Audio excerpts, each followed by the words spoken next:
આ ફર્સ્ટ એડની સારવારનું એક વાક્યમાં કેવું હોય ને તો ભાઈ તમારી પાસે કશું નથી ને તમારે કરવાનું છે આ એક ફર્સ્ટ એડ કે ડિઝાસ્ટર મેનેજમેન્ટ. ફર્સ્ટ એડ અને કેઝ્યુઅલિટી, સામાન્ય કેઝ્યુઅલિટીમાં એવું હોય કે અહીંયા હાજર છે એટલા લોકો મેનેજ કરી શકે એને એ કહેવાય. ડિઝાસ્ટર ખૂબ મોટી વસ્તુ છે. હા, તુષારભાઈ કીધું જશે જેમાં બીજા એટલે બહારથી મદદ બોલાવવી પડે એ ડિઝાસ્ટર. કારણ કે તમારી પાસેના જેટલા રિસોર્સિસ છે બિલકુલ એટલે હા આજુબાજુ હોસ્પિટલનું બધું મેનેજ કરી લો તો પણ ન ચાલે એમ.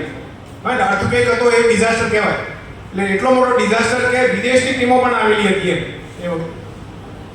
હા, સદનસીબે મને અર્થક્વેકમાં અને એની પહેલા 98માં જે સાયક્લોન ત્યાં આવ્યું ને કંડલામાં એ બંનેમાં કામ કરવાનો મોકો મળ્યો છે ડોક્ટર તરીકે. કારણ કે અમે એમાં સેન્ટરમાં જ હતા ત્યાં એટલે ખૂબ અગત્યની વસ્તુ તો આ જ છે કે તમારે તમારી વિવેક બુદ્ધિનો ઉપયોગ કરવાનો છે કે જે વ્યક્તિને ઈજા થઈ છે એની ઈજા વધારે વધે નહીં અને હવે એને કેવી રીતે મદદ પહોંચાડી શકીએ. અને એની પહેલા જે સવારે તુષારભાઈએ કીધું હતું કે આપણી પોતાની સેફટી પહેલા